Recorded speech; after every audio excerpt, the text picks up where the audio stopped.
വിവാദ ചിത്രം Kerala story 2 release തടഞ്ഞ് കേരള ഹൈക്കോടതി. സെൻസർ ബോർഡ് വീണ്ടും സിനിമ കാണണമെന്ന് ഹൈക്കോടതി സിംഗിൾ ബെഞ്ച് നിർദ്ദേശിച്ചു. 15 ദിവസത്തേക്കാണ് കോടതി ചിത്രത്തിന്റെ റിലീസ് സ്റ്റേ ചെയ്തിരിക്കുന്നത്. ചിത്രത്തിൽ കേരളത്തെക്കുറിച്ച് തെറ്റായ വിവരങ്ങളുണ്ട് എന്ന് പറഞ്ഞ് സമർപ്പിച്ച ഹർജിയിൽ വാദം കേൾക്കുകയായിരുന്നു കോടതി. ട്രെയിലറിലടക്കം കേരളത്തെക്കുറിച്ച് തെറ്റായ വിവരങ്ങൾ കാണിക്കുന്നുണ്ടെന്ന് ഹർജിയിൽ പറയുന്നു. സിനിമ നേരിട്ട് കണ്ട് വിലയിരുത്താനായില്ലെന്നും സിനിമ കാണാൻ അവസരമൊരുക്കുന്നതിൽ നിന്ന് നിർമ്മാതാക്കൾ ഒഴിഞ്ഞുമാറിയെന്നും കോടതി വിമർശിച്ചു. കേരളത്തിന്റെ മതസൗഹാർദ്ദത്തെ ബാധിക്കുന്നതാണ് ചിത്രത്തിന്റെ ഉള്ളടക്കമെന്നും കോടതി വിലയിരുത്തി. ചിത്രം നാളെ റിലീസ് ചെയ്യാനിരിക്കെയാണ് കോടതിയുടെ നിർണായക ഇടപെടൽ. News desk media vision. എന്താണ് ബ്രൈഡ്, ഇനി എപ്പോ റെഡിയാവാനാ?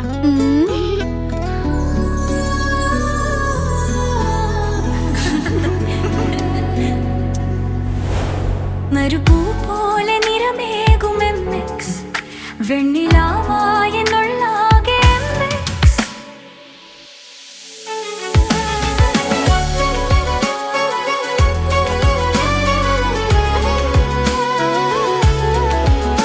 മനസ്സിലുണ്ടോ?